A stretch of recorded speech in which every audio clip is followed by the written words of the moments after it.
Entonces damos comienzo a clase de penal general y Lida, ¿dónde está esto? ¿Sí es Lida la que expuso ayer? No, profe, fue Karen. Fui yo, profe. ¿Ah, Karen? Sí, señor. Ah, entonces Karen, por favor, repetís la exposición que hiciste ayer, por favor. Vale, profe. Bueno, yo expuse sobre el barón de Montesquieu. Sí. Se llamaba Charles Louis de Secondat, más conocido como el barón de Montesquieu. Nació en 1689 en París y murió en 1755. Fue un pensador francés perteneciente a una familia de la nobleza de Toga. Montesquieu siguió la tradición familiar al estudiar Derecho y hacerse un consejero del Parlamento de Burdeos, que presidió de 1716 a 1727. Vendió el cargo y se dedicó durante... Alta, tienes un 4-5, tal vez en el taller número 3. Jorge, tienes abierto el micrófono, gracias.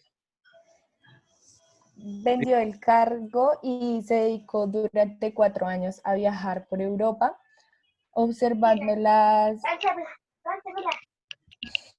Milena, toca ese, vamos a aplicar unas normitas, como esto también tiene unas normas específicas. Entonces, el que suba con el micrófono arriba le vamos quitando 5 puntos, 0.5, o sea, la mitad de una unidad, ¿vale? Con eso nos entendemos más. Sigue. Qué pena. Vale. Se dedicó durante 4 años a viajar por Europa, observando las instituciones y costumbres de cada país. Se sintió especialmente atraído por el modelo político británico, en cuyas virtudes halló argumentos adicionales para criticar la monarquía absoluta que reinaba en la Francia de su tiempo. Montesquieu realizó importantes aportes teóricos que llevaron al desarrollo del liberalismo moderno. Por ello, se le considera uno de los fundadores junto a John Locke. Desde esta perspectiva, Montesquieu discutió las bases religiosas de las políticas del mundo. Sus principales obras fueron los trabajos de las cartas persas de 1721, Mes Pensées de 1720, fueron 55 editadas hasta 1899. Las consideraciones sobre las causas de la grandeza y decadencia de los romanos de 1734 y el espíritu de las leyes de 1748. Perfecto. Vale. ¿Cuál fue la obra principal, Karen? Las cartas persas. ¿Y qué profesión tenía él? Él era, pues era un pensador francés, pero estudió Derecho. Pensador francés en materia de derecho. Muy Sí. bien. Entonces era para refrescar. Es Montesquieu, ¿no, Karen? Sí. Sí, señor. Perfecto. Sí, señor. Linda, por favor, les comenta las fechas de los parciales. Sí, señor. Tenemos el primer parcial el 31 de julio, que tiene un valor de 30% de la nota. El segundo parcial es el, permíteme, 3 de agosto, 30%. Y el último es el 19 de agosto, el 40%. Ya les voy a enviar la foto a todos por el grupo para que las tengan en cuenta. ¿Listo? Y llamemos a lista. Listo, profe. Dame un momentico. Laura. Entonces estamos hablando y reitero que uno debe entrar con el micrófono apagado porque interrumpe la sesión. y el que entre con el micrófono desde la próxima sesión abierto, entonces le vamos a bajar 0.5, o sea, la mitad de una unidad, y va a ir restando. ¿Listo? Listo, profe. Voy a empezar ya, ¿sí? O hagamos una, ¿quién sigue ahí en las exposiciones? Ok.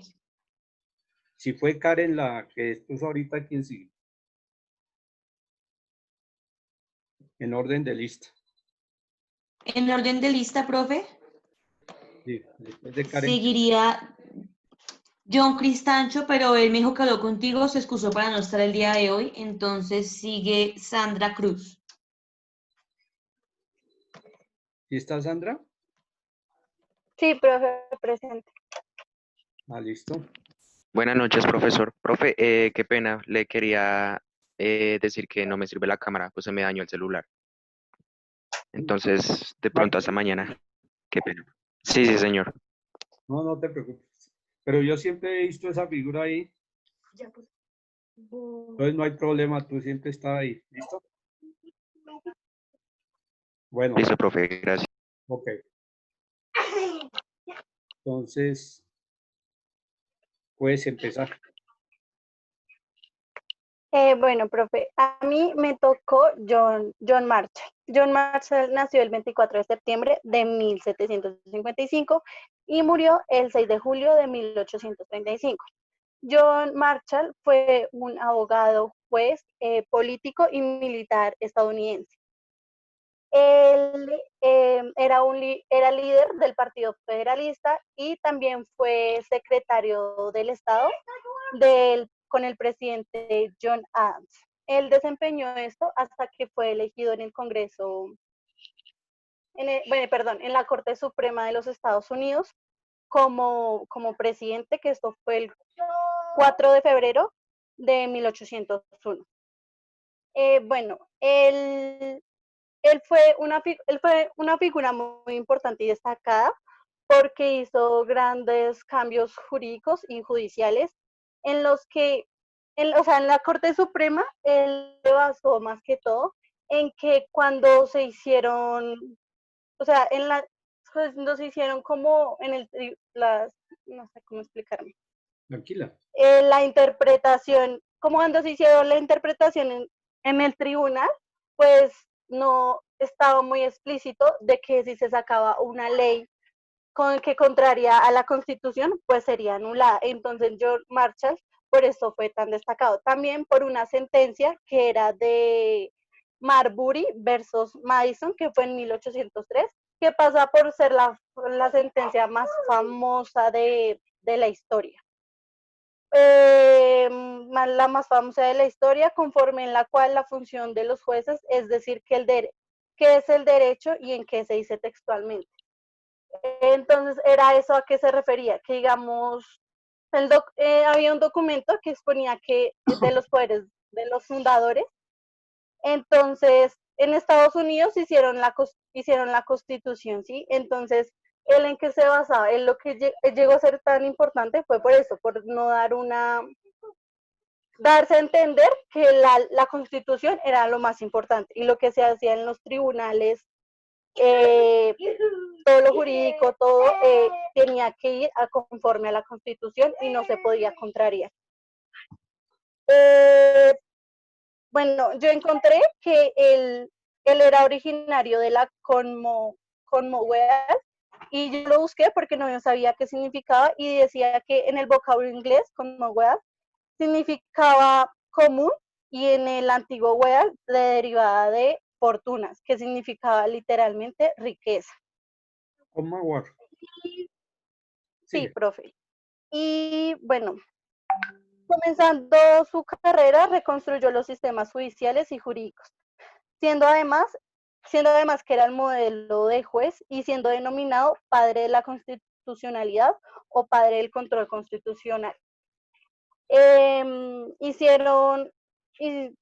Tengo también que Marshall consiguió convertir el Tribunal Supremo como un máximo intérprete de la Constitución e hizo que la doctrina del recurso de constitucionalidad fuera aceptado como tal por lo legislativo como por el ejecutivo, poniendo en pie de igualdad con ellos al Poder Judicial. Y ya, profe, esto es lo que tengo de John Marshall. Entonces, ¿cuál fue la obra principal de John Marshall? Pues, profe, yo, como tal, o sea, yo no encontré una obra principal, sino que encontré lo que más lo destacó, que fue la sentencia que tuvo con la sentencia de Marbury versus Madison de 1803. Muy bien, sí, perfecto. A ver, Normita, ¿de quién estamos hablando? ¿Sí te sirve el micrófono? Sí, señor, profe, sino que es que tengo como mal el internet y si prendo la cámara no se me escucha muy entrecortado. Estamos hablando de John Marshall, Ocho. que nació el 24 de septiembre de 1755 y murió el 6 de julio de 1835. Su ocupación fue político, juez, abogado, diplomático y jurista, miembro de Sociedad Filosófica Estadounidense, Academia Estadounidense de las Artes y las Ciencias.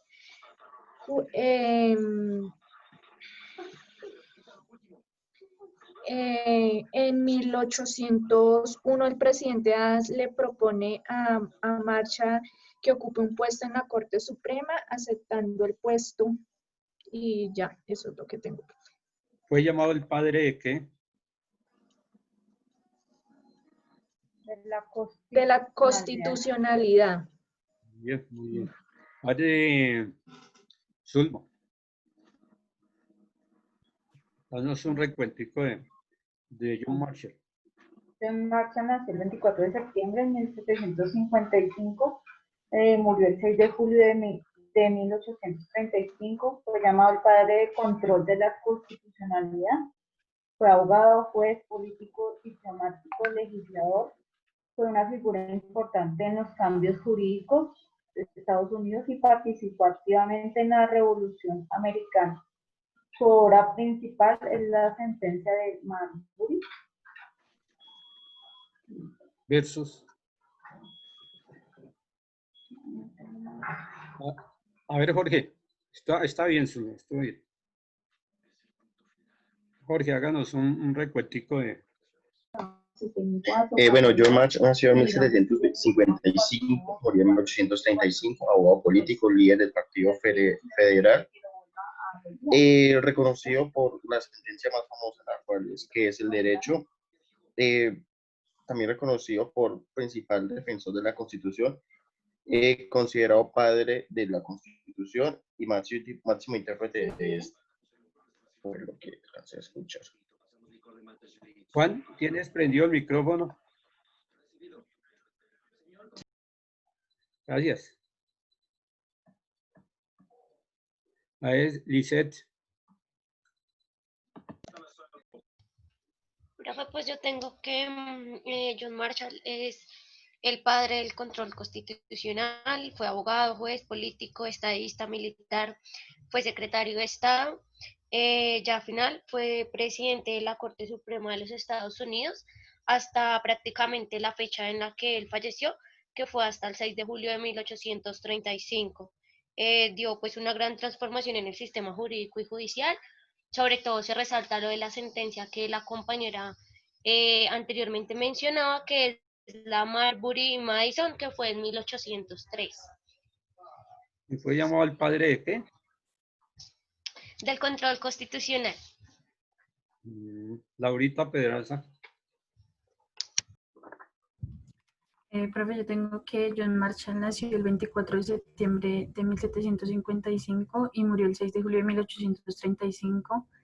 Fue abogado, juez, político, fue nombrado, pues catalogado como el padre de la constitucionalidad.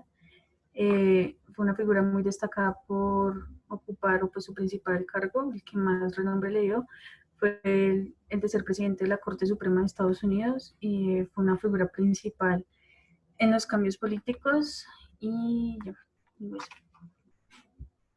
Jimena. Juan Marsh fue un abogado, juez, estaba asociado al Partido Federalista, fue secretario del Estado y posteriormente pasó a ser presidente de la Corte. Su obra principal fue la sentencia de 1803. Es considerado el padre de la constitucionalidad, debido a que decía que la constitucional era lo más importante. Todas las leyes y todo lo que se generaba de parte judicial debería acoplarse a ella. Valentina. ¿Me escucha bien, profe? Sí, perfecto. Sí. Bueno, John Marshall nació el 24 de septiembre.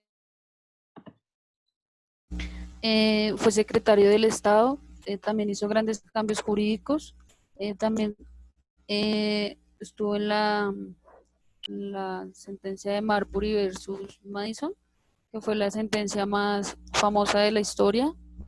También fue presidente de la Corte Suprema de los Estados Unidos y fue denominado como el padre del control constitucional. Y Sí. murió el 6 de julio de 1835. Muy bien. Felipe. Bueno, yo tengo que John Marshall nació el 24 de septiembre de 1755, murió el 6 de julio de 1835, fue abogado, político, militar, jurista, fue secretario del Estado, se destacó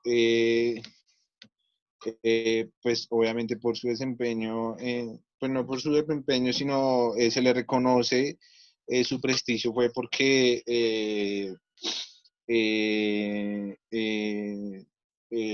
fue padre de la constitucionalidad y porque él decía que, bueno, creo que su teoría, no sé cómo lo explicó bien la compañera, era que toda ley que se decretara y fuera en contra de la Constitución, pues no debería existir. Entonces, él siempre hizo respetar la Constitución por encima de todo eso. Entonces, siempre llevaba como esa teoría o esa idea. Y bueno, también hizo varios cambios en todo el sistema judicial. Y ya, lo más importante que fue eso, que fue el padre de la constitucionalidad. Que es lo que tengo. Dina María. Profe, bueno, tengo que fue un abogado militar estadounidense que se destacó por ser el padre de la constitucionalidad y intentar poner la constitución por encima de todo tipo de normas, es decir, que no se crearan sentencias que estuviesen encima de la Constitución o que violaran normas o reglamentos que ya tenía la Constitución política del país como tal. Hay una parte del origen que dijo Milena, pero no la entendí muy bien, la Umawa, bueno, no entendí muy bien, no sé cómo se escribe. Y una de sus obras más reconocidas es la sentencia, no sé cómo se pronuncia, de 1803, pero no alcancé a escribir cómo se pronuncia, no entiendo cómo pronunciarla y cómo escribirla menos. Repetirlo a ver la sentencia. ¿Quién hizo la exposición? Bueno, profe, lo primero era que Marshall era originario de la Commonwealth, que pues yo tampoco sabía yo tampoco sabía qué significaba, entonces pues yo busqué su significado y decía que en el vocablo inglés significaba de común y el antiguo wealth que se derivaba de wealth, fortuna, que significaba literalmente riqueza común o en una sola palabra, mancomunidad. Eso era lo que significaba. ¿Y cuál es la otra pregunta, profe? Qué pena. ¿Qué lo de la sentencia? Sí, es que tampoco sé cómo se escribe ni cómo se pronuncia, lo siento. Si quieres pero vos vas a compartir con el grupo, ¿no? En WhatsApp, ¿cierto? ¿Sí lo tienes para compartirlo? Sí, profe. Perfecto. Pues es que mi exposición la hice a mano, entonces lo tengo en mi cuaderno, pero yo puedo tomarle foto o por el chat de Zoom le puedo escribir cómo se escribe. Claro, yo le doy más valor a un trabajo que lo hagan a mano. Y si lo comparten, sí, pues se entienda, ¿cierto? Tiene más valor. Pues sí, yo lo tengo a mano. Eso y lo de la sentencia fue, qué pena, profe, interrumpirlo. Fue la sentencia de Marbury versus Madison en 1803. Entonces, pues yo le tomo foto y lo envío al grupo. Marbury, repetiles. Sentencia de Marbury versus Madison en 1803. Muy bien. A ver, Lida Prieto. Señor. Lida. Profe, ¿sí me escucha? Perfecto. Haznos un recuento de la exposición que acabaron de hacer. Bueno, ella habló de John Marshall, él nació el 24 de septiembre de 1755 y murió el 6 de julio de 1835. Hizo cambios jurídicos y judiciales, era legislador, abogado, juez, político, diplomático, estadista, jurista y también era militar estadounidense. Era un alto intérprete de la Constitución, lo llamaron padre de la constitucionalidad. En 1801, el presidente Adams le propone que ocupe el puesto en la Corte Suprema como presidente y ya no. Y era miembro de la Escuela Filosófica Estadounidense. No escuché bien esa parte, profe. Ah, bueno, está bien. Muy bien, muy bien. Laura Natalia. Natalie.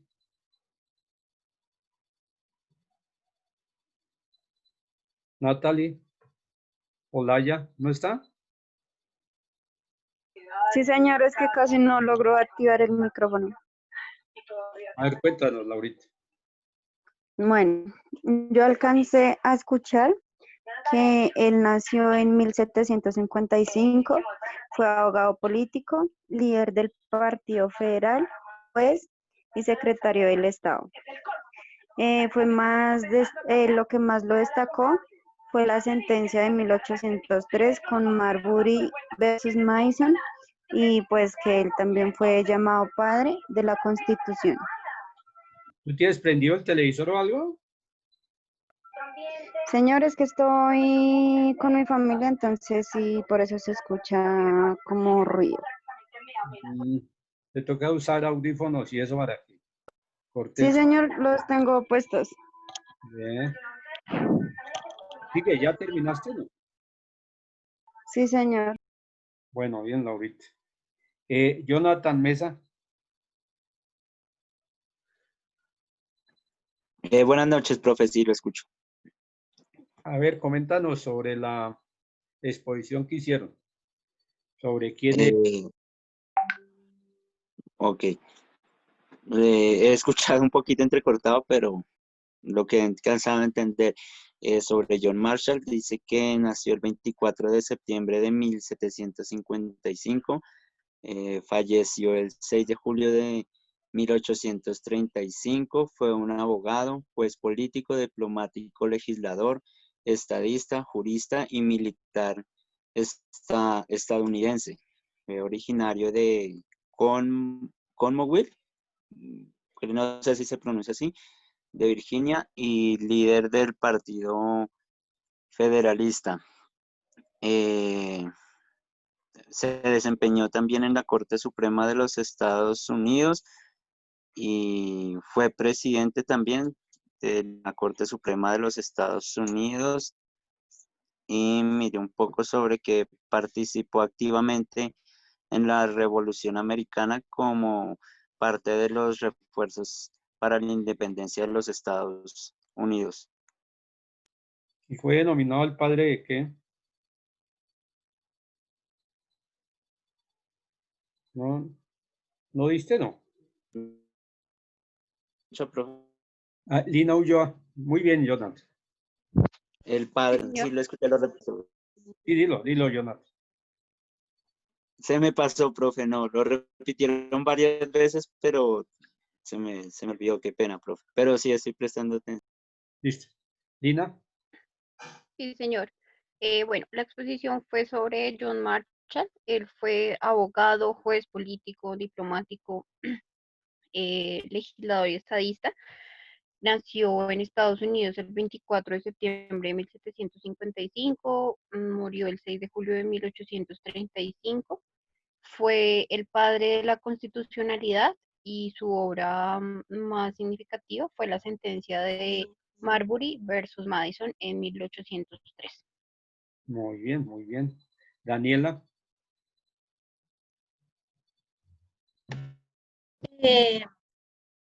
John Marshall, dame un segundo. John Marshall, pues fue un abogado, un juez, un político, un diplomático, un legislador, también fue un estadista, un jurista, también fue militar estadounidense. Él pues nació en Estados Unidos el 24 de septiembre y murió en Pensilvania en 1835. Es conocido como el padre de la... ¡Ay, se me fue, profe! Bueno, ahí está bien. ¿Es una pregunta? No, ahí está bien, Daniel. Cristian Leiva. Profe. Yo. Dime. Una pregunta, bueno, dos. Uno, que si ahorita podía exponer, y dos, ¿cuál es la diferencia entre un jurista y un abogado? O sea, lo que yo entiendo por eso es que, digamos, el jurista como tal es el que como que se enfoca sobre todo en cómo estudiar el derecho, ¿sí? O sea, ¿cómo decirlo? O sea, como que se especializa en ese conocimiento. Y el abogado ya es como tal el que tiene el título y así. No, pero el jurista también tiene un título. Eso lo vimos el periodo pasado. El jurista es el que interpreta las normas y todo, ¿cierto? Y el abogado es el que ya las hace aplicar. ¿Listo? Esos son términos corticos. Bueno, ¿y a quién le pregunté? Cristian Leiva. A mí. A mí. A ver, Cristian. Pues John Marshall, lo que yo ¿qué? He puesto así en los apuntes, es John Marshall, lo consideran como el padre de la constitucionalidad, abogado político, juez diplomático, legislador y jurista. Fue presidente de la Corte de los Estados Unidos, líder del Partido Federalista. Alto intérprete de las leyes y las normas. Eso fue lo que yo he anotado de lo que les pusieron. Muy bien, hermano. Tatiana Ojeda. Sí, profe, ¿me escucha? Perfecto. Bueno, lo que yo... John Marshall nació en 1755, el 24 de septiembre. Murió en Pensilvania el 6 de julio de 1835. Fue abogado, estadista, militar estadounidense, diplomático, líder federalista, fue presidente revolucionista americano y fue padre de la constitucionalidad. Muy bien. Kevin. John Marshall nació el 24 de septiembre de 1935, falleció el 6 de julio de 1835. Fue abogado, juez político, líder del Partido Federalista de Estados Unidos. Fue una figura importante por los cambios jurídicos y judiciales, especialmente en la Corte Suprema, donde declaró que la interpretación de las leyes, bueno, analizando estas, explicando y dándole la importancia de la Constitución. Él decía que una ley contraria a la Constitución es nula y que los tribunales, además de los poderes, están sometidos a la Constitución. Era un modelo de juez y constitucionalidad. Su principal como obra fue la sentencia de Marbury versus Madison en 1800. Muy bien. Lida, Pietro y después Michael. Profe, yo ya había hablado. ¿Sí? ¿Cuál fue la principal obra de Marshall? ¿Señor? ¿Cuál fue la principal obra de Marshall?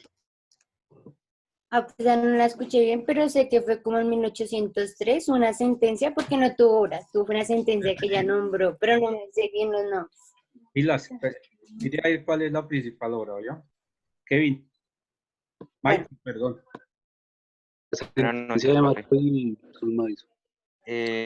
Bueno, John Marshall nació el 24 de septiembre de 1755, murió el 6 de julio de 1835, fue abogado, juez, político y militar estadounidense. Fue elegido en la Corte Suprema de los Estados Unidos como presidente en 1801. Era el líder del Partido Federalista. Hizo grandes cambios jurídicos. Participó en la Revolución Americana. Tuvo que ver con la sentencia de Marbury versus Madison, conforme la función de los jueces, en la cual explicaba y relacionaba el derecho en 1803. Era importante porque él hace entender que la Constitución era un mecanismo principal en el país, originario de la cosmogea, en la cual significa, según el vocablo inglés, común o fortunas. Reconstruyó los sistemas judiciales y jurídicos y se cataloga como el padre de la constitucionalidad. Muy bien. Adriana no ha hablado, ¿cierto? No, señor. A ver, cuéntame. Bueno, John Marshall nació el 24 de septiembre de 1755, falleció el 6 de julio de 1835, fue abogado, juez, político estadounidense, participó en el Partido Federalista, en varios cambios jurídicos, fue su obra, bueno, sentencia principal fue el 1803, Marbury versus Madison, y es el padre de la constitucionalidad. Muy bien. Entonces, Lirita, ¿y quieres llamemos a lista? Listo, profe. Entonces, Blanca Ponte. Presente. Karen Carrero. Presente. Milena Cruz. Presente. Daniel Fonseca. Presente. Adriana González. Presente. Eric Herrera.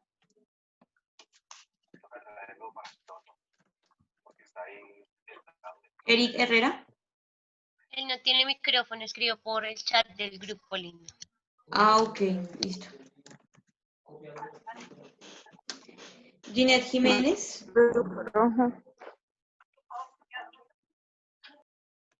Ginette. Acá estoy, Lina.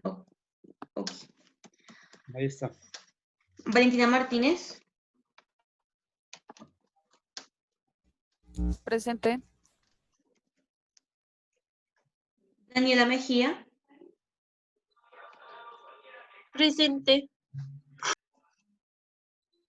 Jonathan Mesa. Presente, Lina. Laura Laya.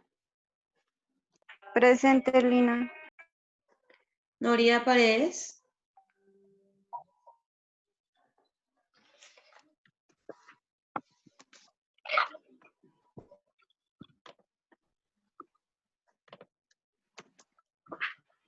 Laura Pedraza. Compañera presente. Zulma Pérez. Presente. Mateo Plazas. Lina, qué pena contigo. Tranquila, yo te Presente, tengo en Noria. cuenta. Yo sé que tú el micrófono no es rápido, tranquila. Mateo Plazas.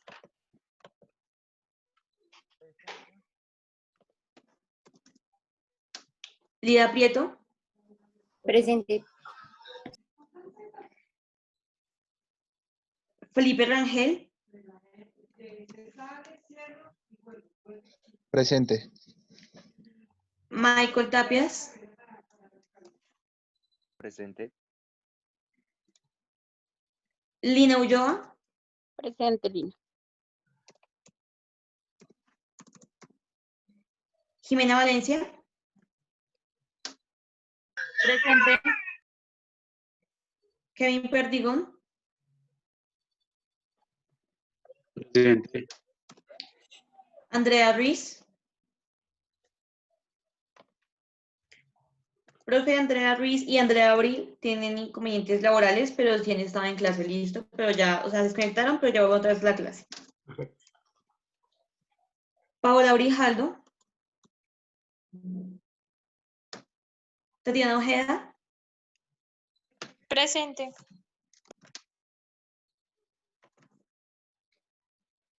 Karina Espitia. Presente, Lina. Juan Galindo. Presente. Jorge Borges. Dios mío. Buenas noches, presente. Cristian Leiva. Presente, Lina. Buenas noches. Y Lisette Quiroga. Presente, Lina. Profe, ya estarían todos. Ya, no sé si alguien sabe de Paola Grijaldo y me puede decir de pronto por interno, porque no ha asistido, algo para tenerla en cuenta. Es que ella a mí no me contesta los mensajes hasta el momento. Por si alguien sabe, por favor. Lina, qué pena, buenas noches. Sí. Ya estoy aquí en clase. Qué pena Tranquila. No te Gracias. preocupes. Listo, profe. Listo. ¿Quién tiene la exposición de las teorías mixtas? Yo, profe. Noriega Paredes. Listo. Pero antes de eso, entonces, me van a escribir a mi WhatsApp personal. Escriban en un papelito. Ahora. Defina qué es derecho penal. Me lo envían al WhatsApp personal, ¿listo? Profe, yo no tengo WhatsApp. Profe, ¿me repites? ¿Qué es derecho penal? ¿Y no tiene otro medio de enviarlo? Él envió por acá por interno, ¿sí? Por el mismo chat del Zoom.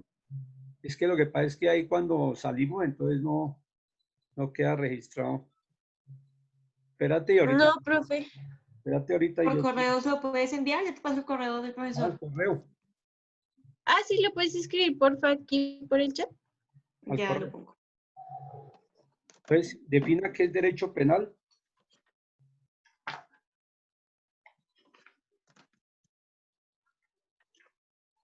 Y haga un recuento sobre Marshall, la principal obra y denominado el padre de qué.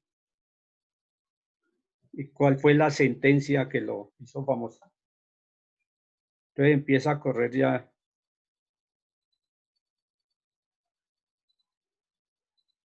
Tienen 2 minuticos.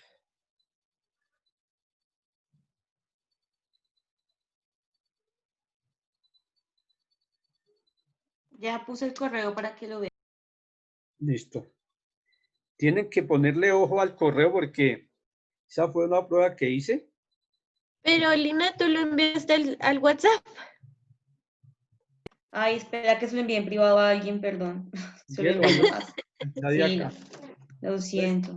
Entonces Lina dio un correo nuevo que es 2020 y el otro es 2000 y todos lo enviaron al 2000, ninguno cayó. Ah, sí, hay 4 personas que lo enviaron al correcto. Pero toca que miren cuando decían algo, leer muy bien las cosas porque es supremamente importante. ¿Listo? Será una prueba para saber si ustedes se fijan bien en la... Entonces leyeron el primero 20 y pensaron que era 2000.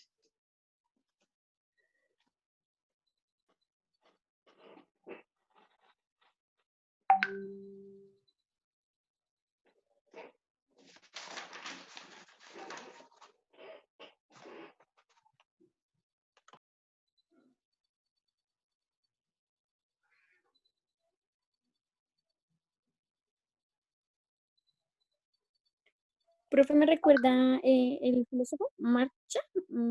¿Qué, perdón? Ya se va a acabar el tiempo. Pues escribe lo que aprendiste, lo que entendiste ahí. Marshall, sí.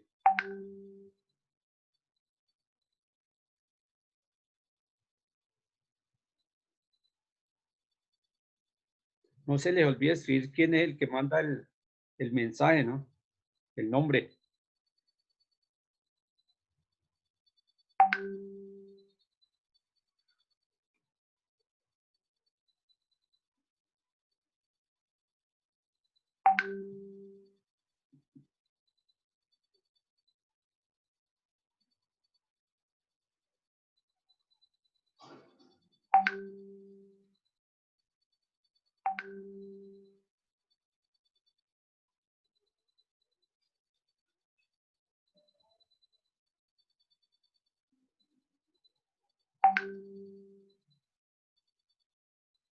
¿Y Luisa?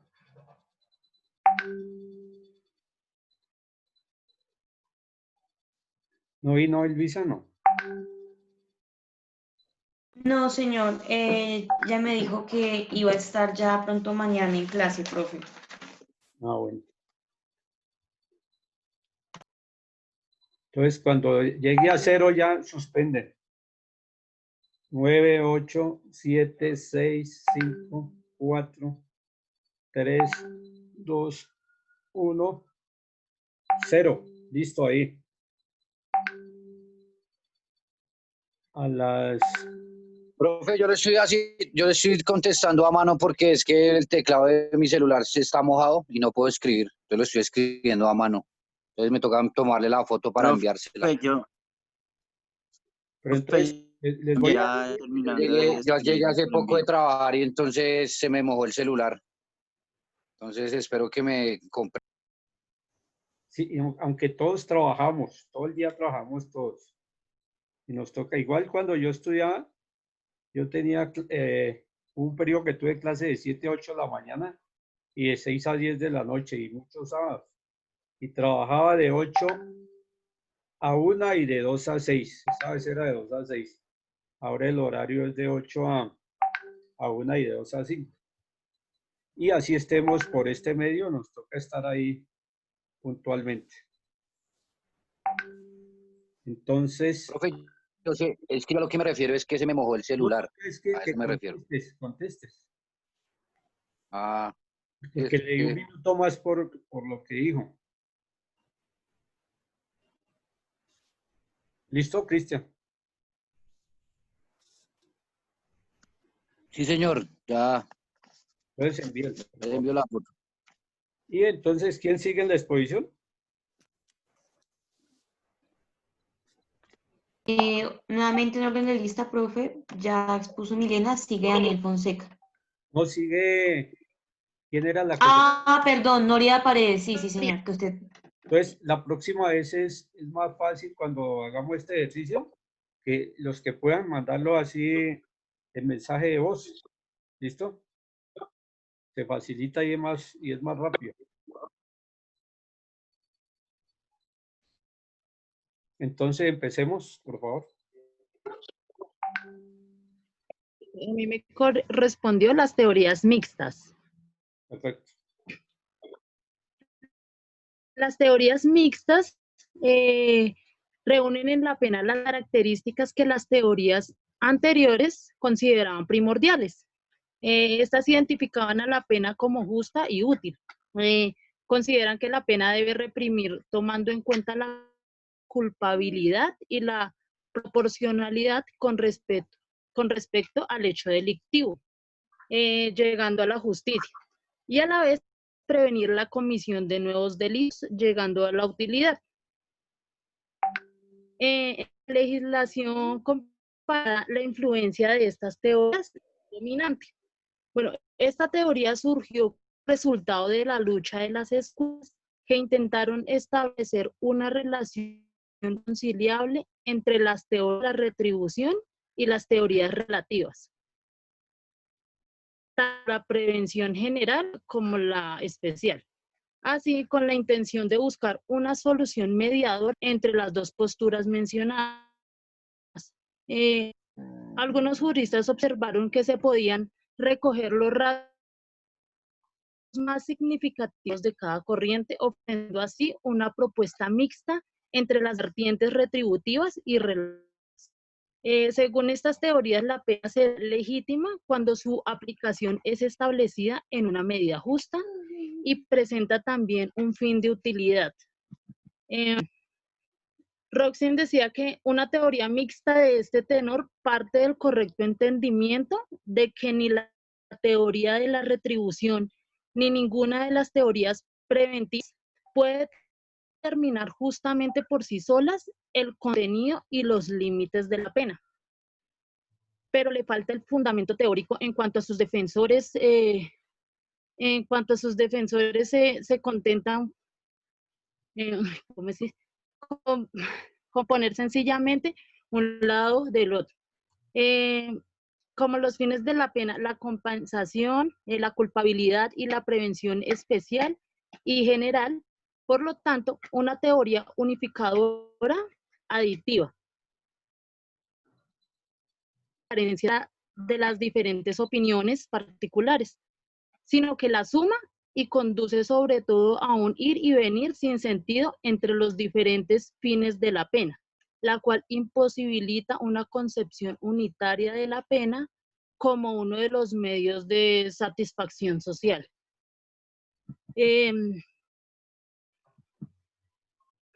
importante observar que los partidarios de las teorías eclécticas también decían, consideran que la función del derecho penal es la de proteger la sociedad.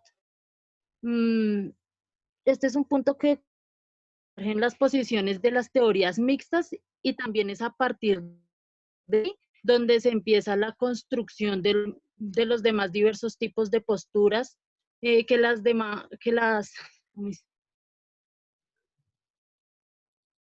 bueno, es diferentes posturas que en las demás veces llegan a matices enteramente divergentes.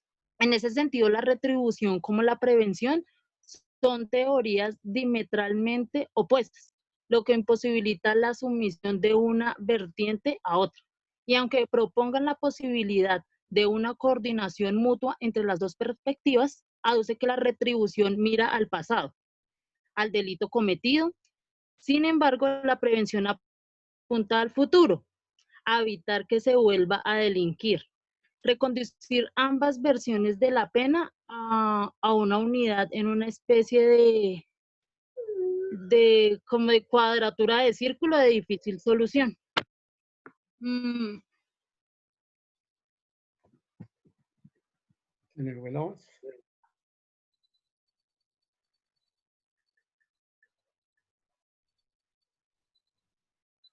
Noria.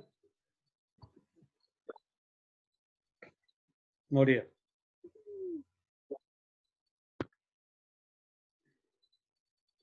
Noria.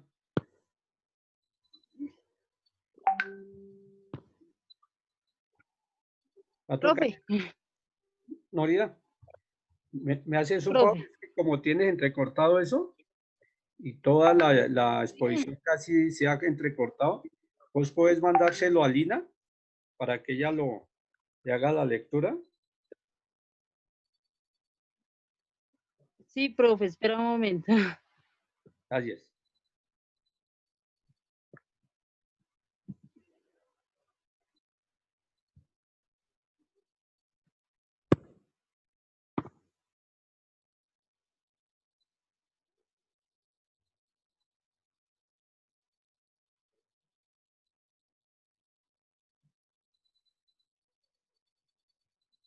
¿Ya la mandó?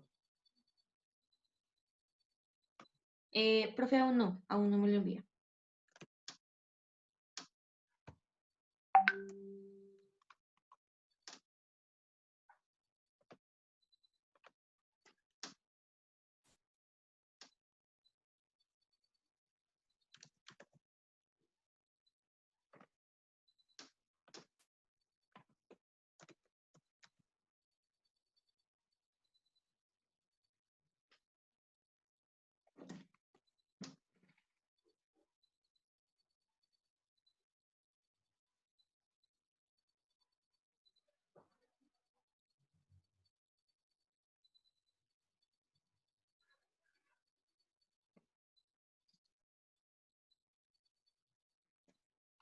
¿Nada?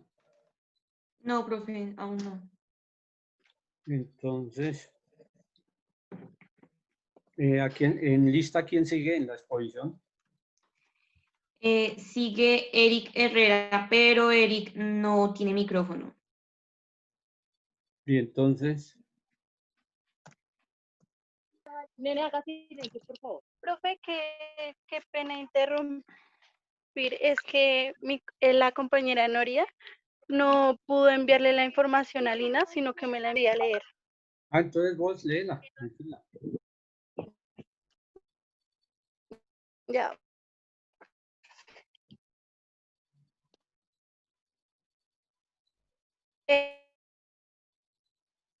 las teorías mixtas. Las teorías mixtas reúnen en la pena la consideraban primordial.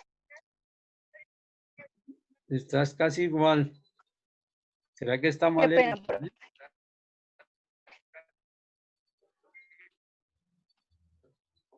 Si quieres intentar enviármelo a mí, a ver si...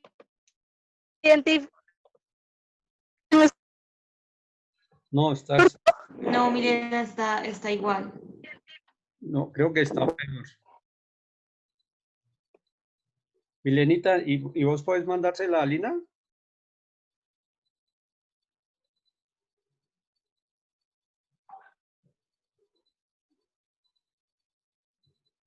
Profe, que mi compañera ya se lo envía a Lina, pero por foto, es que ella también lo hizo a mano, entonces ella te envía la foto del cuaderno, sino que es que de pronto no le entienden la letra, es por eso, pero ella ya lo envía. No, no hay problema, tranquila, yo también escribo enredado. Bueno, Edición. gracias.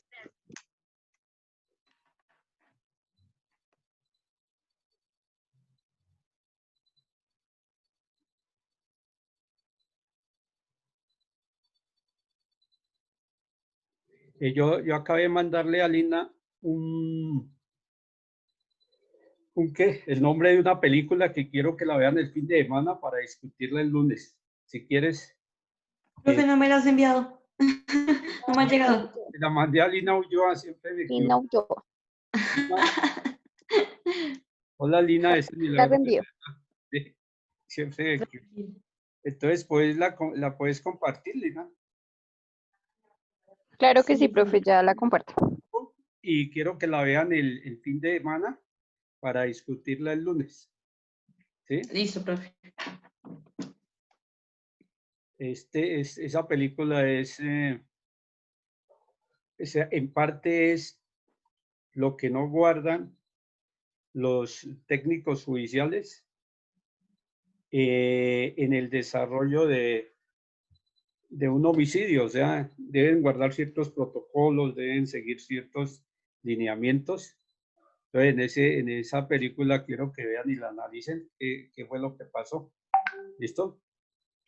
Listo, profe, ya acabo de enviar a los 3 grupos el nombre de la película, ¿listo? Si alguien, por favor, no lo veo en ese grupo, me lo indica para enviárselo al interno. La buscan por YouTube o por Netflix.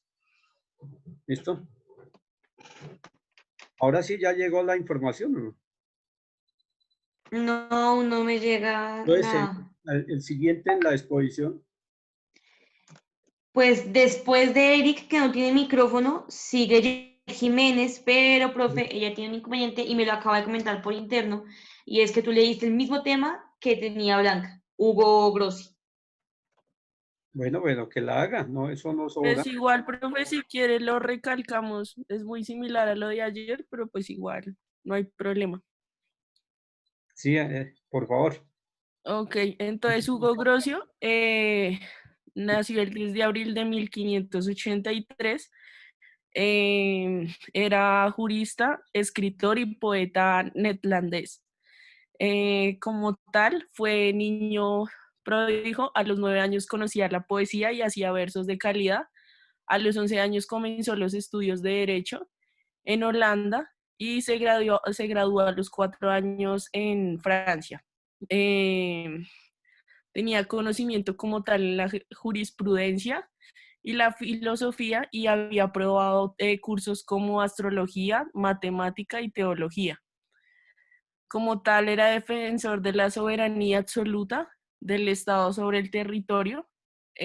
También trataba sobre el tema del derecho natural y para él el hombre social era social por naturaleza, por lo que las normas de convivencia que hay en la sociedad son naturales e incoherentes del ser humano.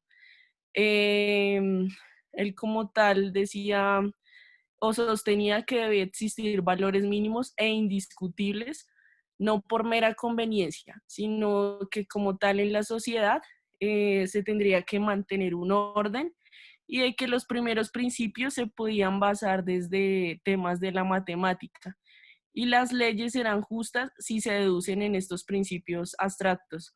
Para Grocio, la sociedad es la asociación perfecta de hombres libres para proteger sus derechos y utilidad común.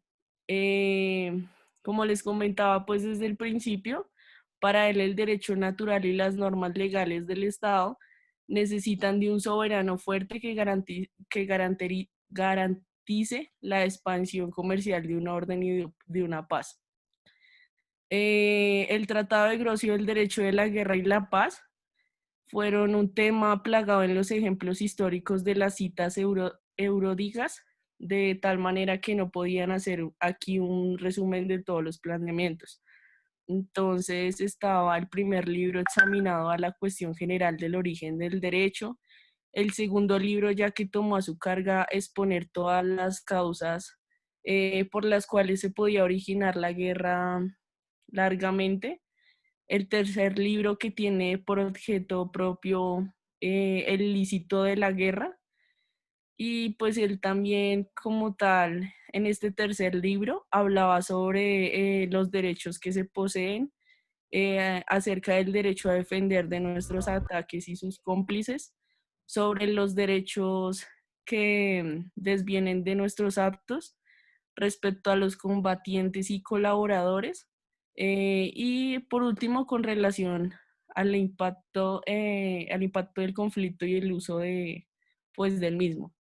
Entonces, como les comentaba, él fue jurista, empezó en el año de 1999 en La Haya, como les comentaba, como jurista. Tuvo pues también una controversia en esto, tuvo debates en la Universidad de Leiden entre los teólogos protestantes Gomarús. Tenía como tal sus obras principales. Estos los podemos encontrar en la biblioteca del Palacio de la Paz de La Haya. Y estaba Adamus et Sul, La República Emendada, De Indis, Christus Panetheus, De Fato, De Juret Bellit y Apologeticus. Listo, profe. Bien. ¿Llegó algo de esta niña, no? Sí, profe, ya me lo está enviando. Es que le pedí que fuera un poquito más cerca la foto porque se ve un poco... Listo. ¿Y de noticias judiciales quién investigó algo? ¿O quién leyó algo de actualidad? ¿Ninguno? Profe, yo estuve leyendo sobre lo de lo del 3% de lo de pensión. Sí. Y tenía una pregunta, ahí por lo menos las personas que pagan independientes y se acogieron a ese 3%, ¿ahí qué pasaría? O sea, pues si hay un descuento del 3%, se aplica en la liquidación cuando uno paga mensualmente. Sí, es que la Corte Constitucional declaró inexequible ese decreto, el 558. Sí, exacto, ahí salió eso. Pero entonces ahí lo que leí era que ordenó pues el traslado de pensionados de las administradoras a fondos de pensiones a Colpensiones. Pero pues entendí que eso lo hizo fue como con las empresas que le pagan como la seguridad social a los empleados, pero las personas que son independientes. No, lo que pasó es que el gobierno nacional había sacado un decreto donde facilitaba el traslado de cualquier fondo de pensiones privados a Colpensiones, ¿sí? Sin importar el tiempo ni nada. Entonces, Colpensiones es el fondo del Estado. Y la Corte lo declaró inconstitucional porque sencillamente los que están en Colpensiones son los de las entidades oficiales, los que han empezado cotizando allá, los que se han trasladado dentro. Hay un protocolo especial para poderse pasar de un fondo a otro, ¿no? Si sea de privado a Colpensiones. Entonces no podían así sencillamente pasarse a Colpensiones olímpicamente, sino tienen que seguir tienen que tener un tiempo cotizando donde están y hacer la solicitud, inclusive anexar la relación de los fondos pensionales, los bonos que uno tiene. Entonces la Corte lo declaró inconstitucional, o sea que ya no se pueden pasar. Seguramente los que ya se pasaron quedarán ahí, pero los que no, entonces no pueden seguir solicitando ese traslado al fondo de pensiones. Ah, ok. Profe, y la otra fue que si ves que ya demandaron la ley de cadena perpetua para los violadores ante la Corte. Claro, eso era de ahí. El mismo Colegio de Abogados Penalistas ya presentó la respectiva demanda. Eso hay una lluvia de demandas contra eso, con inconstitucional. ¿Qué ibas a decir, Andrea? Gracias, Normita. Hola, profe, qué pena es que hasta ahorita llegué y yo le dije a Lina porque estaba en una reunión de la oficina imprevista. Sí, profe, precisamente pues iba a hablar de que hoy estuve leyendo que el presidente del Colegio de Abogados Penalistas, que en este caso es el doctor Francisco Bernarte, un penalista que es muy reconocido aquí en Colombia. Es que el incluso presidente es el presidente, sí, del Colegio de Abogados Penalistas de Colombia, el cual también es incluso uno de los abogados penalistas más importantes actualmente en el país, como Lombana, Granados y entre otros, ¿sí? Por ejemplo, estaba leyendo que él, incluso lo que decía ahorita mi compañera Norma, que ya se encontraban trabajando en una demanda, ya que como lo dijimos anoche y lo expresamos varios, es algo inconstitucional, porque pues ya la Constitución lo dice, como ayer lo decía nuevamente en el artículo 34, en el cual se prohíbe lo que es la cadena perpetua y delitos y también lo que, bueno, en ese caso, lo que nos conviene en ese momento, que lo que nos concierne, perdón, que es respecto a la cadena perpetua, en la cual pues ellos dicen que es algo que pues es inconstitucional y que obviamente pues como decíamos anoche también, es populismo, ¿sí? Y que más que todo el presidente lo debe saber de que es algo que él en ningún momento debió sancionar y mucho menos el Congreso, que se supone que también conocen de leyes, conocen de normas y es algo totalmente contradictorio, porque o sea, ahí es donde uno dice, o sea, se supone que el Congreso, incluso también hace poquito leí, creo que ayer, el martes, de que estaban pidiendo que en el Congreso ingresaran solo personas ahora que fueran profesionales. De lo contrario, es un proyecto de ley que van a radicar.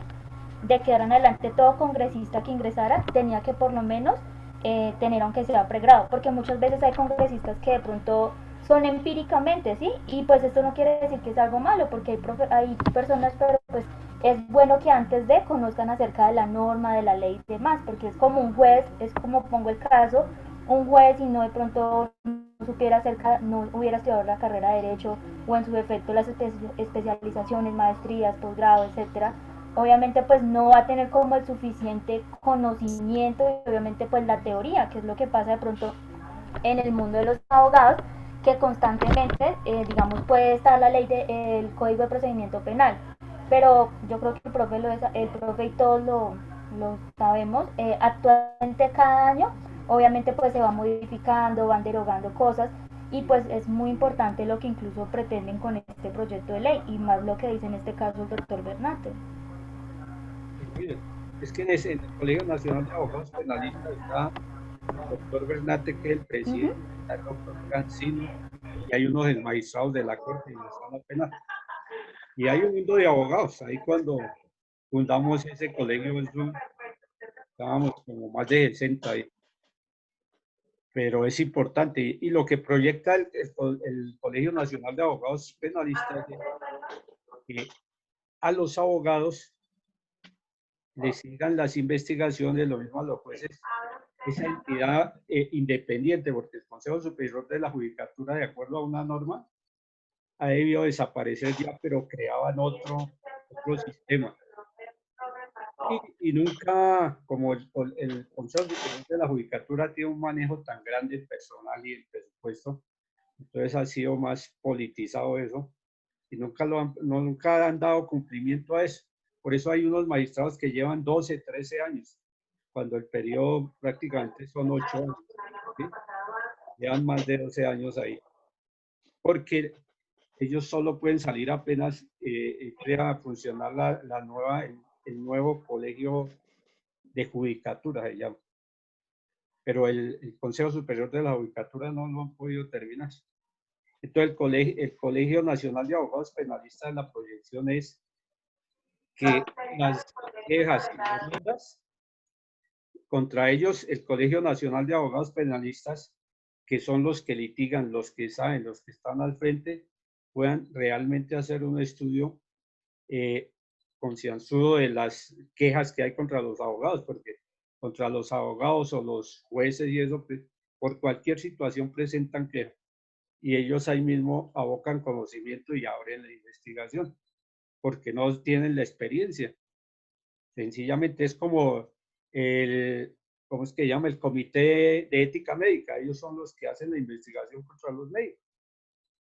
Los ingenieros igualmente. Entonces los abogados necesitamos que un ente independiente haga eso y no esté politizado eso. ¿Listo? Entonces... Profe, ya tengo lo de Norida. Sí, a ver, Laurita, ¿qué iba a opinar? Listo, Lina, ya. Profe, yo te iba a comentar que yo sí estoy viendo también otra noticia, que de hecho la compartí en el grupo, y es la noticia sobre que el Consejo de Estado admitió una demanda que fue interpuesta por 2 estudiantes de Derecho de la Universidad Nacional, donde piden pues que el fiscal, que está actualmente el fiscal Barbosa, termine su periodo ahorita el 31 de julio, porque pues según eso él entró fue reemplazando al fiscal anterior, que fue el que renunció, y pues los estudiantes principalmente se basan en que se está vulnerando el artículo 125 de la Constitución Política. Entonces, pues eso es que lo leí esta mañana y ya no me acuerdo bien, pero más que todo fue esta noticia y yo la compartí en el grupo. Esa es la parte importante. Entonces, una vez estuvo, creo que era Nancy Patricia Gutiérrez, estuvo de fiscal, igualmente. Hubo una demanda de un estudiante como de quinto, de sexto semestre de Derecho de la Universidad Republicana, y demandó porque ya había culminado el periodo, porque había renunciado al otro fiscal, y entró Nancy Patricia, y en ese momento el Consejo de Estado dio viabilidad y dijo, no, usted ya culminó porque venía a terminar el periodo del anterior, y la sacó esa demanda, ese estudiante la sacó a ella. Entonces, esto es similar. Ahorita se vence el periodo de Néstor Humberto Martínez, que es el que está terminando Barbosa, entonces hicieron la demanda para ver si, y ya la admitieron, pero admitirla no significa que vaya a salir favorable. Ojalá, porque igualmente cuando presenta una tutela sea la cosa más boba del mundo, como llegó hoy una tutela de que tienen arrendado unos inmuebles por allá por una vaina grandísima y que no le han podido pagar. Entonces el que tuteló es el que tiene el inmueble, que ha solicitado entregar el inmueble, no se lo han querido recibir, pero eso es un incumplimiento de un contrato, nada tiene que ver con tutela, pero a nosotros pues nos toca admitirla, ¿cierto? Y después correrle traslado y dentro del término perentorio fijado por la norma, dictar sentencia. Pero uno ya sabe con anterioridad cuál va a ser el fallo. Entonces, en ese sí hay posibilidades, pero el Consejo de Estado, como es tan... Y uno, por ejemplo, la máxima corte que existe en el país, la Corte Constitucional, y uno nunca creía que fueran a darle viabilidad a lo del exministro Andrés Felipe Arias, y vea que sí, porque es una cosa que pasó, ya era una cosa juzgada. Imagínese, pasó hace 4 años, 6 años, perdón, y darle la posibilidad otra vez de que haya una segunda instancia cuando en ese momento la Corte hacen el reparto al magistrado ponente, entonces en su sala, que son 3 o 4 magistrados, hacen la ponencia, resuelven los 4 y después lo hacían ante la sala plena de la Corte, o sea, era como si hubiese 2 instancias. Pero entonces hoy estamos en día en algo que uno no sabe ni qué pueda pensar, ¿cierto? Porque anteriormente uno decía, esto va a salir de acuerdo a las normas, las van a aplicar, pero aquí quién sabe cómo sea. Entonces sigamos ahora sí. Muy bien, ¿Quién fue la que habló? Yo, profe. Ah, muy bien, Laurita. Eso se tiene en cuenta y suma todos los que han intervenido. ¿Tú qué opinas, Kevin, que hoy no has hablado? No, también iba a hablar sobre esa que me pareció interesante, la del fiscal. Y compartí otra sobre un senador que dijo que ahora iban a pedir que por lo menos tuvieran un título universitario o un técnico para tener una curul en la Cámara o en el Senado, a quienes se postulen, no solamente con el bachillerato, pues para teniendo en cuenta que se van a tratar temas pues demasiado importantes para el país y que en los debates pues deben ser pues gente que tenga conocimientos más allá. Claro. Por ejemplo, ese presidente que tuvimos, no el que salió, sino el anterior, Macías, que no... Macías, sí. Pero inicialmente podía pasar eso, porque cuando empezó lo de los jueces y todo, en muchos municipios del país, hace muchos años había jueces que solo eran bachilleres, ¿sí? Porque había muy pocos abogados, pero fue evolucionando y ya pues en los pueblos y todo, la mayoría de jueces son jueces que ya tienen especialización y maestría y todo, ¿no? Hoy en día la gente trata de proyectarse. ¿A ustedes qué, por ejemplo, terminan el técnico o qué, cuál es el proyecto aquí en la universidad? Lina, ¿cómo es lo de ustedes? ¿Terminan el técnico y sencillamente o tienen otra opción? ¿Me preguntaste a mi profe? O sea, ¿yo? No, o sea, todo el grupo. Ah, me entendí, Lina, perdón. Sí, Lina, pero vos puedes contestar. O sea, ¿la universidad les da alguna opción cuando terminan el técnico de pasar a la carrera profesional? Sí, a tercer semestre de Derecho nos indicaste tú. Sí, pero ¿está vigente o no?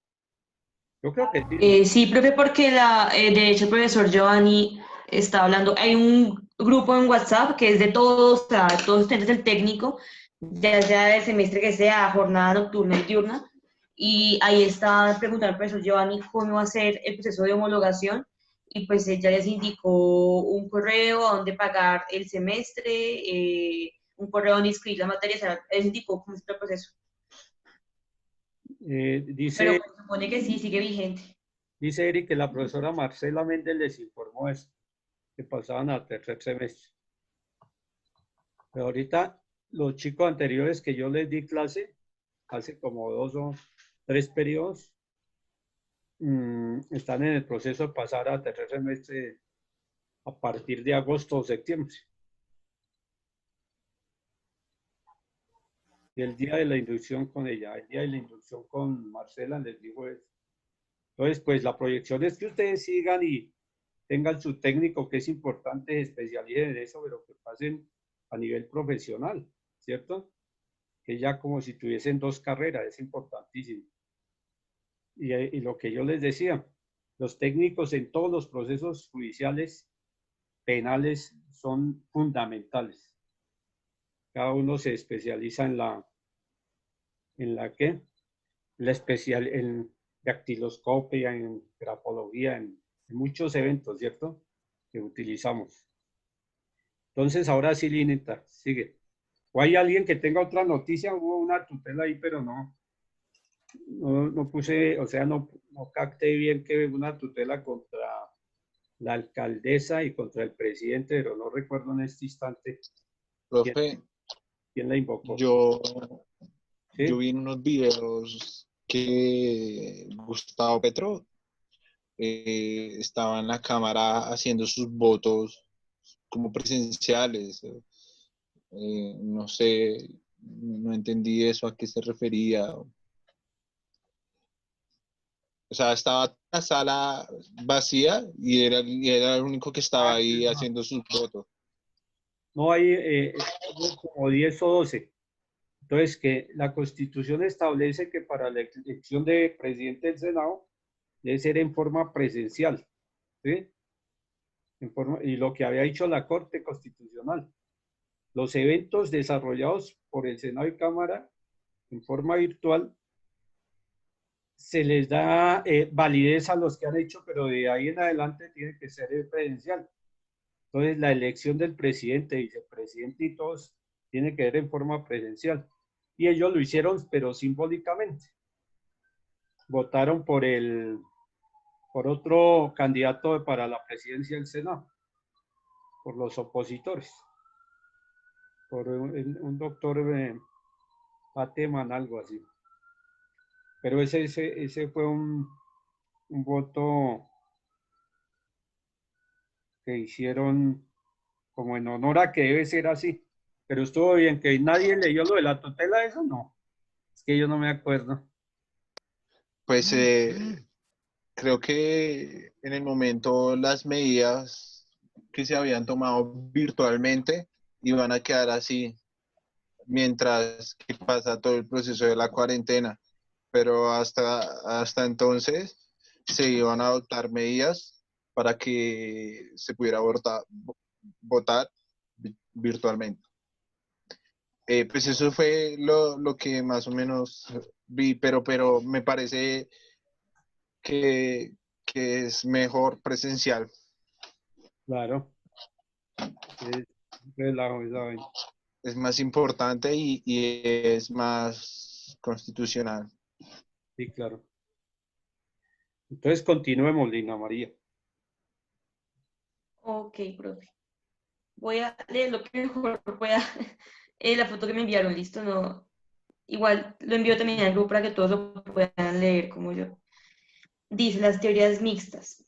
Las teorías mixtas reúnen en la pena las características que las teorías anteriores consideraban primordiales. Identifican a la pena como justa y útil. Consideran que la pena debe reprimir tomando en cuenta la culpabilidad y la proporcionalidad con respecto al hecho delictivo, y a la vez prevenir la comisión de nuevos delitos. En la legislación comparada, la influencia de estas teorías es dominante. Esta teoría surgió como resultado de la lucha de las escuelas que trataron de establecer una relación conciliable entre las teorías de la retribución y las teorías relativas, tanto la prevención general como la especial. Así, con la intención de buscar una solución mediadora entre las dos posturas mencionadas. Algunos juristas observaron que se podía recoger los rasgos más significativos de cada corriente, ofreciendo así una propuesta mixta entre las vertientes retributivas y relativas, pues, según estas teorías, la pena será legítima cuando su aplicación es establecida en una media justa y presente también un fin de utilidad. Como señala Roxy, una teoría mixta de este tenor parte del correcto entendimiento de que ni la teoría de la retribución ni ninguna de las teorías preventivas puede determinar justamente por sí solas el contenido y los límites de la pena, pero le falta el fundamento teórico en cuanto sus defensores se contentan con poner sencillamente uno al lado de otro, como fines de la pena, la compensación de la culpabilidad y la prevención especial y general. Espera, profe. ¿Eso era todo? Sí. No, es que aquí es como con una aplicación que me envió la foto, entonces el loguito de la aplicación me tapa lo que dice. Teoría unificadora aditiva de esta carisma con más carencias de las diferentes opiniones. Espera un momento. Son dos fotos, profe, ya termino de leer.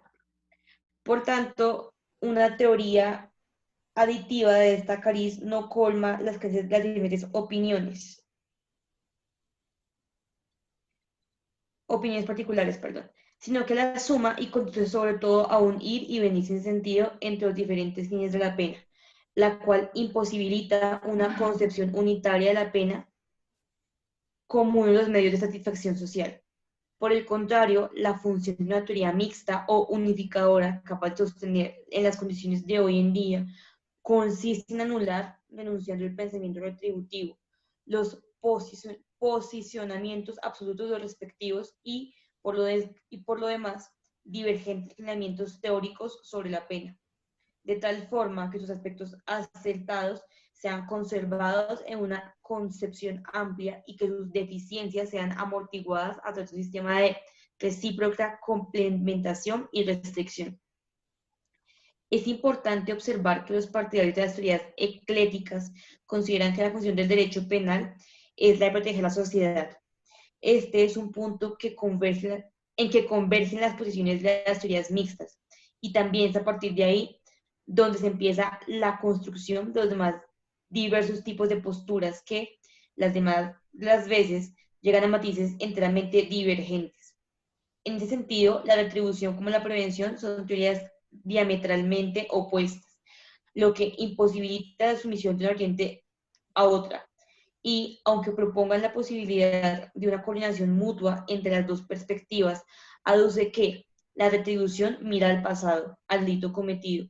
Sin embargo, la prevención apunta al futuro, a evitar que se vuelva a delinquir. Reconducir ambas visiones de la pena a una unidad es una especie de cuadratura del círculo de difícil solución. Ahora sí, profe. Muy bien. ¿Quién falta por exponer aquí de los que están? Yo, profe, ¿Quién soy yo? yo tenía las teorías, pero absolutas. Ah, pero sí. Pero digo que no le hayamos dado tema. Profe, yo.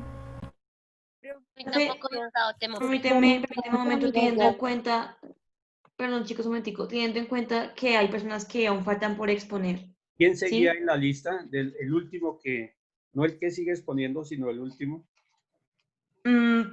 Profe, no sé porque en este orden no te he anotado los temas. Pero no, Empezaste dando autores. no ya, Falta John Cristancho, falta Eric, falta Valentina Martínez, Daniela Mejía, Jonathan Mesa, Laura Olaya, entonces, Zulma, Mateo y Lida. Lida, entonces coge el tema que estaba leyendo Lina María, dile el tema para que ella lo investigue y lo exponga mañana. ¿Listo? ¿Yo, profe? Sí. El de Teorías mixtas. mixtas. Sí, sí. Ah, listo. Para que mañana lo expongas porque como no se entendió bien. Bueno, profe. Entonces, ¿quién sigue en exposición? En teoría seguiría entonces. Bueno, seguiría Valentina Martínez, que iba después de Ginette. No sé si ya tiene un autor o un tema como tal los que mande al grupo. Yo tengo a Edward Koch. ¿Cómo es que se pronuncia, profe? ¿Cuál es? ¿A cuál tienen? Edward Koch. Koch. Deletréamelo. C-O-K-E. C-O-O-K. C-O-K-E. Cockett. Bueno. Edward Koch nació el 1 de febrero de 1552 en Inglaterra y falleció el 3 de septiembre de 1634. Fue jurista y político británico cuya defensa de la supremacía del common law contra Stuart reclamó una prerrogativa real profunda, influencia en el desarrollo del derecho inglés y la constitución inglesa. Entró en Inner Temple, una de las 4 posadas de corte que constituían colegios en la Universidad de Derecho en 1572, llamado al Colegio de los Abogados en 1578. Edward entró al servicio público y creció rápidamente convirtiéndose en miembro del Parlamento de Aldenburg en 1589 y procurador general y registrador de Londres en 1592. También fue elegido como presidente de la Cámara de los Comunes. Edward manipuló los precedentes medievales y los utilizó para respaldar su visión del siglo XVII de la ley común, el derecho común. Él defendió con éxito esta ley común en los tribunales y en el Parlamento contra la Iglesia, la almirantazgo y las peligrosas reclamaciones de la prerrogativa real. ¿Listo? ¿Cuál fue la obra principal de él? Ay, profe, no me acuerdo. ¿Cómo así? Uno cuando expone tiene que estar empapado y tiene que siempre sacar lo esencial de él, ¿no? La obra, ¿Qué profesión tenía? Él era, ¿era qué? Era jurista. ¿Y a qué escuela pertenecía? Pues también era al colegio, o no, bueno, pues sí, estoy como confundida, porque pues primero dice que ingresó a la Inner Temple, que fue una de las 4 posadas de la corte que constituían los colegios de la Universidad de Derecho, y que también fue llamado al Colegio de los Abogados. O sea, si fue llamado al colegio de los abogados, ¿qué era? Ah, ¿y la obra cuál era? La obra, no me acuerdo, profe. ¿No la tenés ahí? Creo que hay muchos autores que estando en las altas cortes han sacado sentencias como el que vimos anteriormente. ¿Listo? ¿Quién sigue? Bien, Valentín. Entonces, una pregunta. Dime. Puedes poner ahorita, o sea, si se puede ya. Lo que pasa es que tengo que salir a trabajar, entonces me toca salir antes, entro antes, entonces no sé si se podría. Y sigues tú. Sigue Daniela Mejía. Listo, Daniela. ¿Y dónde trabajas, Daniela? Ahorita estoy con Prado de Milenio. Ah, qué bueno. Listo. Entonces, pues como ellos Pero, se desocupan es por la madrugada. pero pues, que la mitad de los bogotanos están con prisión domiciliaria. Casi no hay Transmilenio, ¿sí o no? ¡Ja! No, profes, igual salen. Pero la zona Bueno. más hay afluencias en Kennedy y eso y allá están graves. Sí, yo estoy con los de Suba. Y profe, estamos graves. En Suba también hay una parte que está con restricción en casa. Bueno, empieza pues. Bueno. Bartolo de Sassoferrato. Bien. Ay. Bueno, primero pues él nació en un pueblito de Venatura en 1313 y murió en Perusa, el 13 de julio de 1357. Él fue, lo más importante es que fue considerado el jurista pues más grande de todos los tiempos, al menos en Europa medieval. Y sus enseñanzas y métodos de trabajo, así como de estudio, pues alcanzaron un alto conocimiento. Luego de su muerte se divulgó como en masa todo lo que él hizo. En especial, algo que se trataba de, fue como una de las obras importantes de él, que es Nemo Bonus Jurista Nisi Bartolista. ¿De dónde es? No, espera, la anterior. ¿De dónde es? Pues Barto nació en una pequeña ciudad de Venecia, de Ventura, próxima a Sassoferrato, en la región central de Italia. Esta región se ubica a mitad de camino entre Roma y Florencia, en dirección de la costa adriática. La formación, la siguiente, por favor. Bueno, la formación de Bartolo es muy importante, pues él estuvo como vinculado a dos maestros que lo guiaron, o sea, fueron como los más importantes y lo guiaron en sus primeros estudios. El primero fue el padre Pedro de Asís, fue quizás como el mentor más importante en la vida de Barto, incluso se destaca en la simetría entre su bondad, porque él se destacaba mucho por eso, y su vasta cultura, pues gracias a todo lo que aprendió con el padre Barto. Cuando el joven Barto tenía 14 años, fue trasladado a Perugia para comenzar sus estudios de Derecho. En este periodo de su vida conoció a otra persona, pues que también marcaría su historia, que es del otro profesor que les conté, el Lesino de Pistoia. Él era un hombre que dominaba con amplitud las doctrinas de las grandes escuelas jurídicas posteriores a la glosa acurciniana. Él le gustaba mucho como la fantasía, la poesía y se expresa, y él expresa como su admiración por el poeta Dante y Petrarca. A los 20 años su maestro se retira y pues él le enseñó a Barto sobre la desplaza de Bolonia para preparar su doctorado.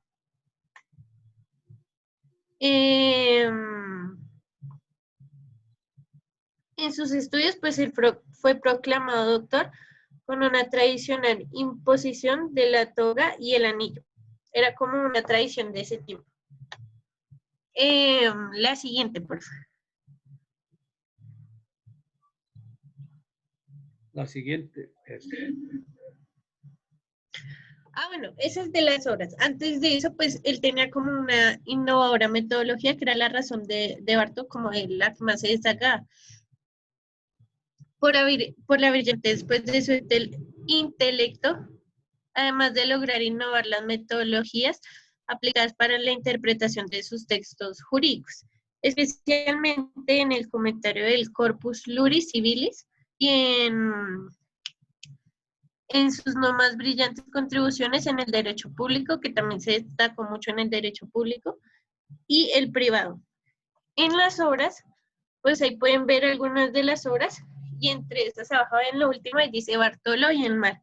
En el mar, en efecto, fue posiblemente el punto de partida del derecho internacional de las comunicaciones, ya que pues a través de este surgieron las más antiguas manifestaciones del comercio entre los estados.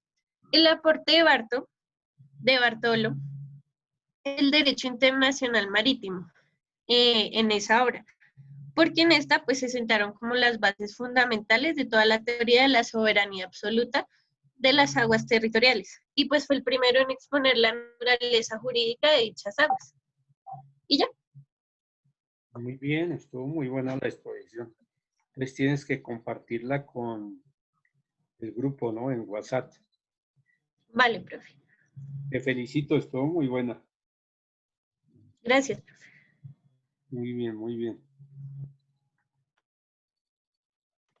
Listo, profe. Ahora seguiría Jonathan Mesa. Valentina. Señor. Vos siempre has sido una estudiante buena. Entonces, me haces el favor y preparas bien esa exposición, ¿oíste? Sí, señor.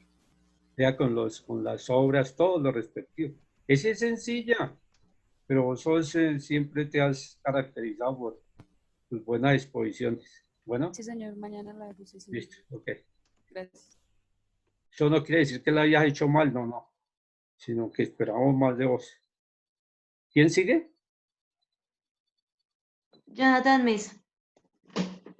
Pero, profe, sí, yo me acordé. Me acaba de escribir Jonathan y me dice que está conduciendo. Dice que está escuchando una clase, pero que va en moto, entonces pues no puede hablar. ¿Y entonces quién sigue? Seguiría en ese orden Laura Olaya. Ahorita.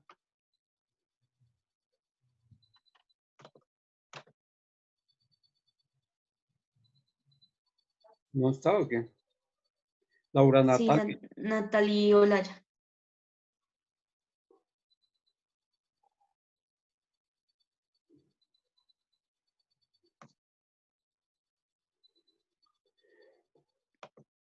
¿Y quién tiene características del derecho penal?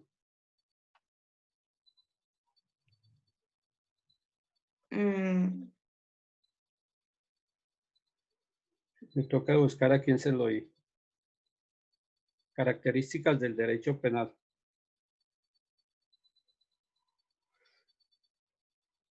Los fines de la teoría de los fines de la pena. ¿Tampoco? Yo me acuerdo que lo adjudiqué. Laura. Natalie. Ella habló ahorita. Sí, profe, pero ya estaba, pero ya no la veo. Se fue. Entonces anótale ahí 0, que estaba en clase. ¿Listo? Ok. Ponle ahí el 0. Ella la vez pasada también se ganó un 0. Otra vez. ¿Quién sigue ahí? Seguiría entonces Zulma Pérez. Zulma. Señor. Ay, sí. Lina, ¿me haces un favor? ¿Me compartes? Sí, dame 5. Gracias. Y me sacas un listadito de los que no vinieron y por qué, ¿vale? Sí, señor. Porque si no, no pueden exponer entonces cómo el parcial, cómo va a ser. Sí, profe, igual, pues hay personas que estaban hace un momento, no sé. Y Jonathan estuvo en la clase, pero me escribió hace ratico, hace 10 minutos que pues se tenía que ir. El 28. Listo, Zulma, ¿ya lo pueden ver? No, está bien. Ay, ¿por qué?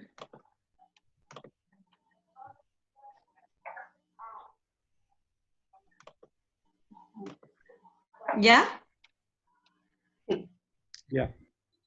Entonces voy a hablar sobre las teorías modernas en el derecho penal. ¿Me las cambias por favor? Sí. Las esposas y el martillo del juez. La siguiente. Ya, es que va lento, ténganle por favor un poquito de paciencia. El derecho penal moderno ha humanizado sus penas, desapareciendo con ella la afectación de la integridad corporal, torturas, azotes, mutilaciones o la pena inhumana como la de la picota en el rollo del sentenciado, y ha reemplazado este tipo de penas por la privación de la libertad personal para delitos graves y fórmulas alternativas de punición a la privación de la libertad como multas o otras preventivas de variados derechos para delitos menores o faltas. Acá lo que nos quiere decir es que anteriormente castigaban a las personas con azotes, torturas, los mutilaban, bueno, toda clase de torturas le hacían. A medida que fue cambiando los derechos, ya pues se le dio importancia al derecho a la vida y pues ya se empezaron a tratar diferente a las sentencias y los delitos que cometían la gente. Me la cambias una cosa.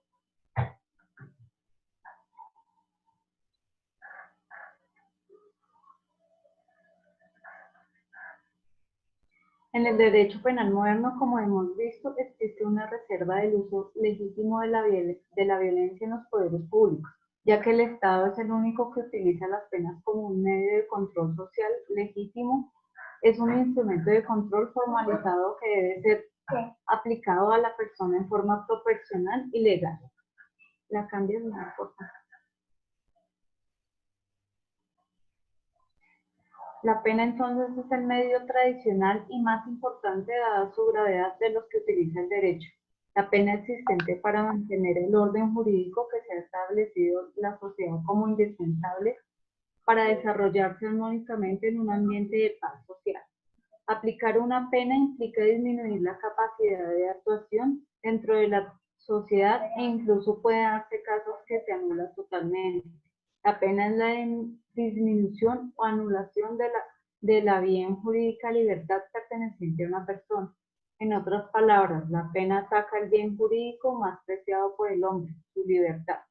Pero esto solo puede dar cuando la sociedad se siente amenazada o lesionada el comportamiento del individuo. La cambias de una forma.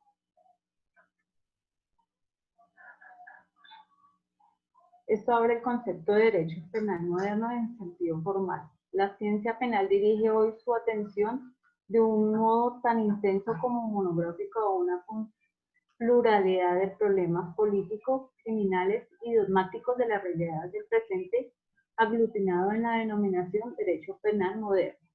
Al tratarse de un derecho penal en formación, se podría denominar el proceso correspondiente como de modernización del derecho penal. ¿Pero qué significa derecho penal?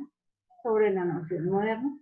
Si los ámbitos y rasgos de la criminalidad y el derecho penal actuales mostraron realmente como nuevos comparación con los correspondientes de algún momento histórico anterior, entonces se incurriría en ninguna impropiedad al medio en el plano del uso cotidiano del lenguaje al llamar moderno a ese nuevo derecho penal.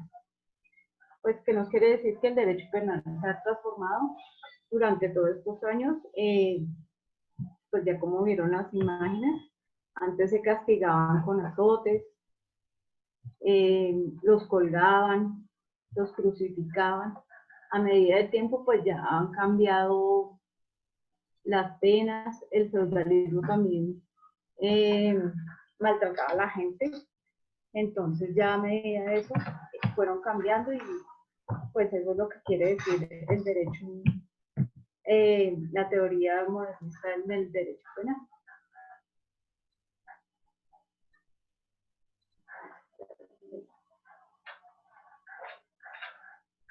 No obstante, moderno y modernidad son únicamente palabras cuya mención solo remite materiales históricos constituidos por una multitud de objetos, acontecimientos, enunciados, ideas, discursos y relaciones entre ellos para iniciar y desarrollar una indagación sobre sus características y sobre su sentido, con el fin de alcanzar algún conocimiento significativo sobre ellos como condición previa e indispensable de la posibilidad comprensión de estos dos conceptos. En todo caso, por moderno puede entenderse de manera actual, pues entonces se realizará cada día una nueva y distinta modernidad.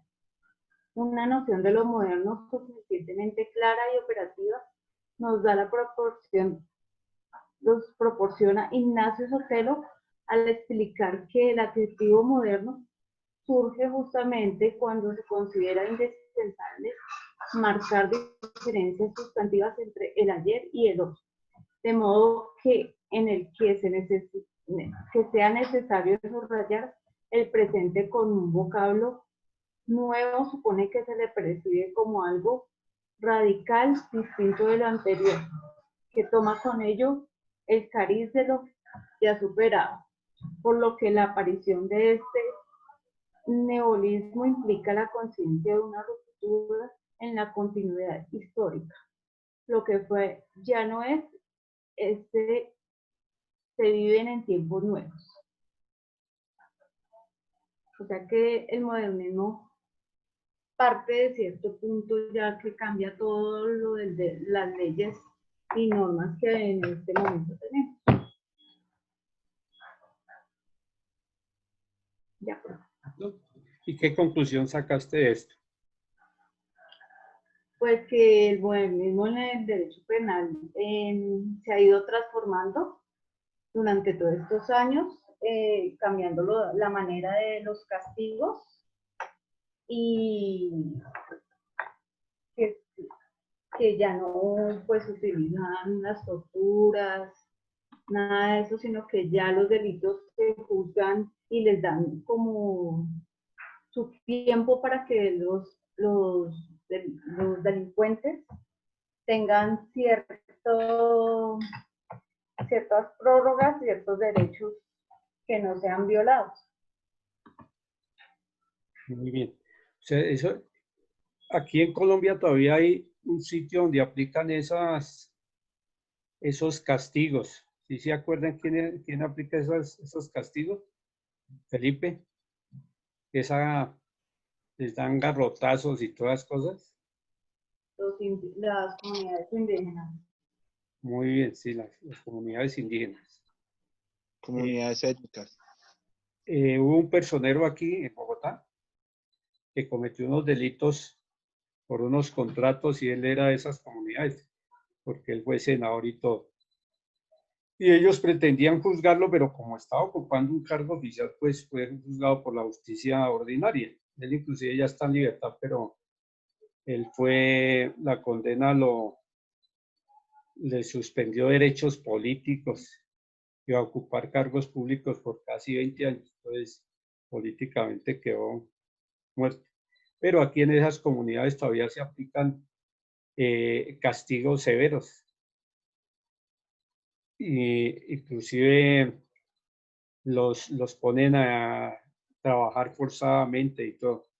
Pero entonces la Constitución de Colombia respeta esas normas indígenas, esos cabildos tienen su propia legislación y se respeta, tienen que respetarlo.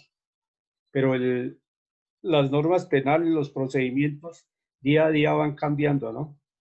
Día a día van evolucionando. Aunque lo que siempre les he dicho, aquí meten mucha norma, pero no se enfocan realmente en lo que es la situación jurídica de un indiciado, de un condenado, de un acusado. Entonces, todos tienen, la fiscalía tiene su mentalidad que todos van para la cárcel. Y al juez pues le toca proceder de conformidad, pero esa no es la manera de juzgar la gente, ¿no? Sencillamente, pero ha evolucionado mucho. Muy bien, Zulma, muy bien. Los voy a dejar ir hoy porque no salimos ni a tomar tinto, no hubo ninguna interrupción. Comparta eso con el grupo, por favor. Y entonces mañana empezamos con Valentín. ¿Listo? Feliz noche y pendientes. Un abrazo. Listo, profe, hasta luego, gracias. Vale, profe. Hasta mañana. Hasta mañana, profe. Buenas Gracias. noches, hasta mañana.